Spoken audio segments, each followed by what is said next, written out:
बॉलीवुड में अपने अतरंगी फैशन के साथ साथ अपनी दमदार एक्टिंग के लिए पहचाने जाने वाले अभिनेता रणवीर सिंह की फिल्म जायज भाई जोरदार को लेकर चर्चा में है। जायज भाई समाज और अपने पिता की सोच से सहमत नहीं है। ऐसे में जैसे ही बच्ची वाली खबर पता चलती है तो उसकी दुनिया में भूचाल सा आ जाता है और शुरू हो जाता है भागने का सिलसिला। तो आइए जानते हैं ये सिलसिला कहाँ तक चलता है। तो दोस्तों आज हम एक्सप्लेन करने वाले हैं जायज भाई जोरदार मूवी को। एक्सप्लेनेशन शुरू करते हैं, लेकिन उससे पहले आप हमारे वीडियो को लाइक कीजिए और चैनल को सब्सक्राइब कीजिए ताकि आपको इसी तरह के लेटेस्ट और फ्रेश कंटेंट मिलते रहे। तो चलिए शुरू करते हैं आज का एक्सप्लेनेशन। तो फिल्म की कहानी शुरू होती है गुजरात के एक छोटे से गांव से, जहां एक सरपंच है जो कि जायज भाई के पिताजी है और उनकी ये विचारधारा है कि अगर वंश आगे बढ़ाना है तो वो काम सिर्फ एक लड़का कर सकता है। उनकी खुद की तो यही मानसिकता है, पर वो दूसरों को भी इसी पर चलने का दबाव बनाते हैं। वही अगर कोई महिला को परेशान करता है तो इसमें भी महिला की ही गलती मानी जाती है। फिल्म में रणवीर एक ऐसे बेटे की भूमिका में है जो अपने पिता की हर बात मानता है, उनका कहा कभी टालने की सोच भी नहीं सकता। माता पिता की ख्वाहिश है कि जायज को बेटा हो। इससे पहले जायज को एक बेटी पहले से ही है, उसका नाम सिद्धि है और वह काफी होशियार भी है,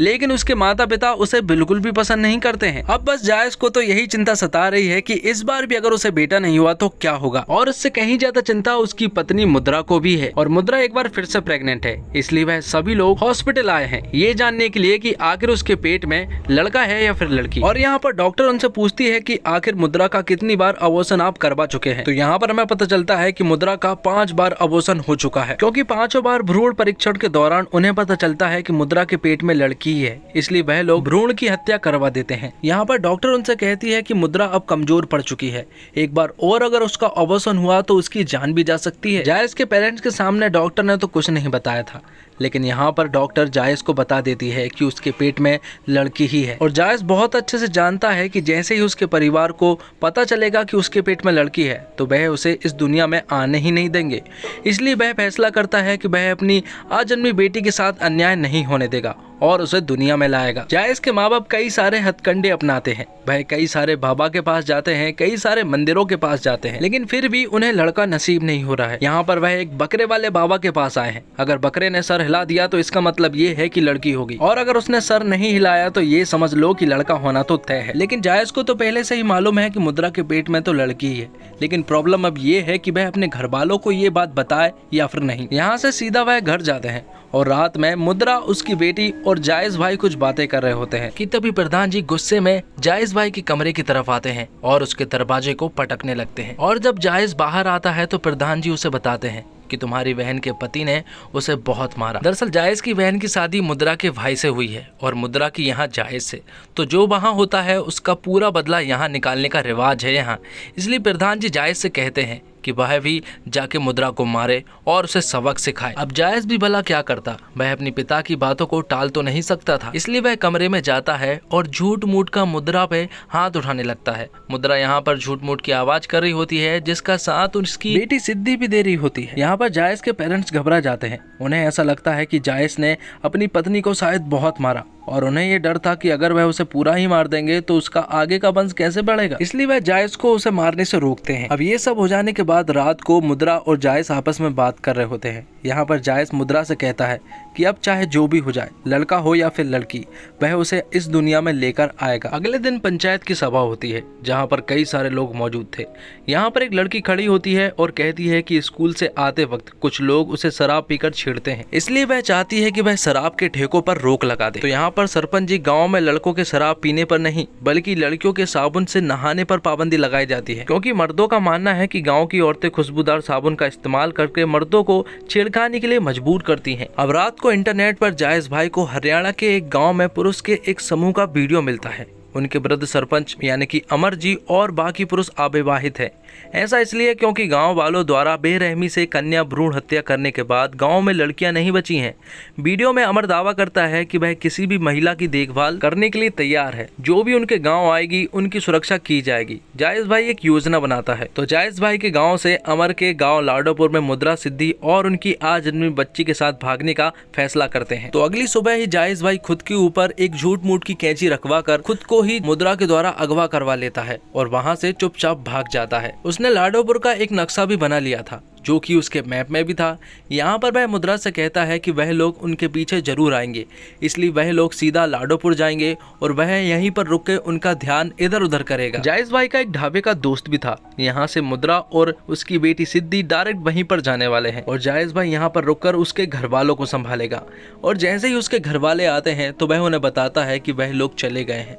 और यहाँ पर वह झूठ मूठ का गुस्सा भी करता है, अपना मोबाइल भी तोड़ लेता है और उनसे कहता है कि आज के बाद उसकी शक्ल वह कभी भी नहीं देखेगा। और जैसे ही जायज को पता चलता है कि उसके पिता के हाथ उसका नक्शा लग चुका है तो वह तुरंत ही एक प्लान बनाता है और टॉयलेट के बहाने गाड़ी रोकने को कहता है। थोड़ी दूर जाने के बाद जब वह गाड़ी रोकते हैं तो उसके पास तो उसका मोबाइल नहीं था, इसलिए वह उसके पिता के एक साथी का मोबाइल लेता है। और जैसे ही वह वॉशरूम में जाता है तुरंत ही उसके पीछे पीछे उसका पिता भी आ जाता है और उसे तुरंत ही अपने साथ लेकर चला जाता है। इसलिए जायज मुद्रा से तो कांटेक्ट नहीं कर पाता है और यहाँ पर जायज के पिता उसे अपने साथ भी ले जा लेते हैं। यहाँ से सरपंच जी उसी ढाबे वाले के पास पहुँचते हैं जो कि जायज का दोस्त था। और जैसे ही वह लोग पहुंचते हैं यहाँ पर मुद्रा और सिद्धि चुपचाप ही वहां छिप जाते हैं। लेकिन जब उन्हें पता चलता है कि उनका मोबाइल यहीं पर रखा हुआ है तो सरपंच जी को अब ये कंफर्म हो चुका था कि वह लोग यहीं पर छिपे हुए हैं, इसलिए मुद्रा और सिद्धि वहां से भाग जाते हैं और उन्हें भागता हुआ वह लोग देख लेते हैं और वह लोग उनका पीछा भी करने लगते हैं। थोड़ी दूर जाने के बाद वहां पर एक काली बिल्ली उनका रास्ता काट देती है और रास्ता काटना तो उनके लिए बहुत ज्यादा अशुभ है, इसलिए कोई भी आगे नहीं जा पाता है। वहां पर वह लोग 10 कदम पीछे जाते हैं, जिसके बाद जैसे वह पलटते हैं तो पीछे तो उन्हें कोई भी नजर नहीं आता है। सरपंच जी को बहुत अच्छे से मालूम था कि मुद्रा कहाँ पर जाएगी, इसलिए वह पहले ही उसके पिता के घर जाकर बैठ जाते हैं।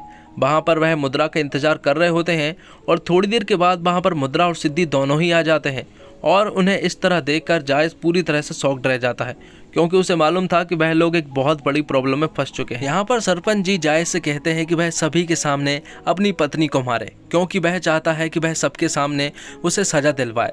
और जैसे ही जायज उसे मारने ही वाला होता है कि तभी वहां पर सभी लोग बेहोश हो जाते हैं। दरअसल जायज ने अपनी बहन से कहलवाकर उन सभी की शरबत में कुछ बेहोशी की दवा मिला दी थी, जिससे वह सभी लोग बेहोश हो जाते हैं और जायज अपने भागने का सिलसिला जारी रखता है। यहाँ से वह एक भले आदमी के घर पहुँचते हैं। वह उन्हें रहने के लिए पनाह देता है और उन्हें ढेर सारा खाना भी देता है। और फिर थोड़ी ही देर के बाद उन्हें पता चलता है कि जिस आदमी ने उन्हें रहने के लिए घर और खाने के लिए खाना दिया है वो ये सब पैसों के लिए कर रहा है, क्योंकि मुद्रा के ऊपर 5 लाख का इनाम था। इसलिए उसने जायज के पिता के पास कॉल कर दिया था और उन्हें यहाँ पर बुला लिया था। वह लोग जैसे ही यहाँ पर आते हैं तो वह तुरंत ही जायज को बहुत मारते हैं। सिद्धि यहाँ पर सोशल मीडिया के द्वारा लाइव रिकॉर्ड करती है और सबसे मदद मांगने की कोशिश करती है, लेकिन तभी जायज कार से एक पैनी सी चीज निकालता है और उसे अपने मेन पॉइंट पर रखता है और कहता है कि अगर वह लोग पीछे नहीं हटे तो वह इसे काट देगा, जिससे तुम्हारा वंश तो कभी भी आगे नहीं बढ़ पाएगा। इसलिए ना चाहते हुए भी उन सभी को पीछे होना ही पड़ता है और यहाँ पर जायज तुरंत ही एक कार लेकर वहां से भाग निकलता है। वह जैसे ही वहां से निकलते हैं तो वह खुद की ही गलती बताने लगते हैं और कहते हैं कि उसी के अंदर कुछ खराबी होगी, इसलिए वह उन्हें लड़का नहीं दे पा रहा था। लेकिन यहाँ पर मुद्रा उससे कहती है कि ये गलती तुम्हारी नहीं है, शायद उसी के अंदर ऐसा कुछ होगा जिससे वह उन्हें वंश बढ़ाने के लिए लड़का नहीं दे पा रही है। और वह दोनों झगड़ ही रहे होते हैं कि तभी अचानक से मुद्रा के पेट में दर्द होने लगता है और खून निकलने लगता है, इसलिए वह तुरंत ही हॉस्पिटल की तरफ गाड़ी मोड़ते हैं और तुरंत ही हॉस्पिटल पहुंचते हैं। हॉस्पिटल पहुंचने के बाद मुद्रा के पिता जायज को सीढ़ियों से नीचे फेंक देते हैं और वह जायज के पिता से कहते हैं कि मुद्रा और उसकी बच्ची में दोनों में से एक ही जिंदा रह पाएगा। ये बात सुनने के बाद सरपंच जी की जान में जान आती है और वह यहाँ पर कोई भी हरकत ना करके जायज को यहाँ से चुपचाप ले जा लेते हैं। लेकिन ये बात सुनने के बाद जायज पूरी तरह से टूट जाता है। वह रात के समय में गांव की उन औरतों से मिलने के लिए जाता है जो कि बहुत ही ज्यादा दुखी थी। वह यहाँ पर जाकर उनके दुखड़े सुनता है, जिनके दुखड़े सुनने के बाद उसे एहसास होता है कि गांव में बहुत ज्यादा बुरा हो रहा है। यहाँ पर वह उन सभी को एक पप्पी वाली स्पीच भी देता है और अगले दिन जायज को पता चलता है कि उसकी शादी होने वाली है।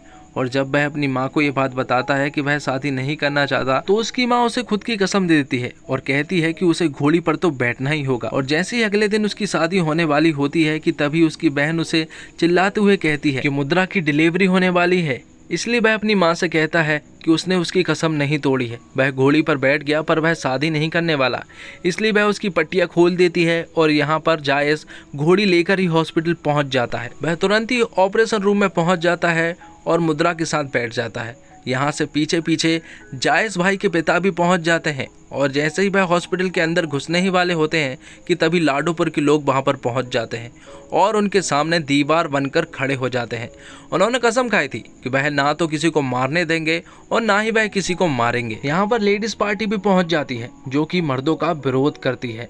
दूसरी तरफ हम देखते हैं कि मुद्रा की डिलीवरी में कुछ प्रॉब्लम्स हो रही थी। डॉक्टर जायज़ से कहती है कि मुद्रा को सोने नहीं देना है, अगर वह सोई तो बहुत बड़ी प्रॉब्लम हो सकती है। इसलिए जायज़ एक साबुन को उसे सुगाने लगता है क्योंकि उनके यहाँ पर साबुन पर प्रतिबंध था। इसलिए जैसे वह उसे सूंघती है तो वह तुरंत ही जाग जाती है और उसकी डिलीवरी सक्सेसफुली हो जाती है। तो दोस्तों, कहानी में दो जायज़ है, एक जो उसे तरीके से पेश आता है जिसकी उम्मीदें उसके घर वाले करते हैं, समाज करता है, जिस व्यवहार पर उसकी मर्दानगी निर्भर करती है। फिर आता है वो जायज़ जिसे उसकी बेटी और पत्नी के अलावा कोई नहीं जानता, जो अपनी फैमिली को लेकर इनसिक्योर है, अपने पिता और अपनी सोच के फर्क को भली भांति पहचानता है, अपनी माँ या पिता को दोष नहीं देता बल्कि उस मानसिकता को गलत मानता है जिसने उसके घरवाले और अनेक घरवालों से ऐसा बनाया। जायज़ इतना मैच्योर कैसे है वो हमें ठीक से कभी पता नहीं चलता। बाकी इस कहानी को देखकर काफ़ी लोग को शिकायत हो सकती है कि यह नया क्या है, फिर से महिलाओं से जुड़ा सोशल मैसेज और फिर से एक पुरुष जो उनका तारणहार बनकर आया है। बस इसी पार्ट पर आपका सोचना गलत हो सकता है। जायज़ किसी भी पॉइंट पर टिपिकल हीरो की तरह पेश नहीं आता कि वैसे तो सीधा साधा हो पर मुसीबत आने पर वह एक एक्शन मोड में आ जाए। ये वैसी कहानी है ही नहीं। जायज़ बस एक नॉर्मल इंसान है जो एक सिचुएशन में फंस गया है और किसी भी तरह अपनी फैमिली को उससे बाहर निकालना चाहता है। उसके पास हर सवाल का जवाब नहीं, ना ही उसके पास प्लान परफेक्ट है। वो अपने साथ कोई स्वैग कैरी नहीं करता, अपने परिवार को बचाने की कोशिश में भले ही करता है। जायज़ की हर कदम पर मदद करने वाली, उसे प्रेरणा देने वाली भी महिला ही होती है, फिर चाहे वो उसकी छोटी बेटी हो या फिर उसकी बहन। सोशल मैसेज वाली फिल्मों में एक चीज बड़ी कॉमन रहती है कि वह मैसेज र्यूमर की आड़ में दिया जाता है। जायज़ भाई जोरदार भी उसी लिहाज में कुछ अलग नहीं। फर्स्ट हाफ में लगभग हर दूसरे सीन में र्यूमर क्रिएट करने की कोशिश की गई है, कभी वो लैंड करता है तो कभी नहीं। रणवीर की अदाकारी पर बात करना कोई स्पॉइलर नहीं होगा। रणवीर सिंह की एक इमेज है कि वो हिंदी मेन स्ट्रीम सिनेमा के गिरगिट है, हर फिल्म में अलग लगते हैं। जायज़ भाई जोरदार में भी उनको देखकर यही लगेगा। तो दोस्तों, उम्मीद करता हूँ आपको वीडियो पसंद आई होगी। वीडियो अगर जरा सा भी अच्छा लगता है तो वीडियो को लाइक जरूर कीजिएगा और चैनल को भी जरूर से जरूर सब्सक्राइब कीजिएगा ताकि आपको इसी तरह के लेटेस्ट और फ्रेश कंटेंट मिलते रहें। धन्यवाद। जय हिंद, जय भारत।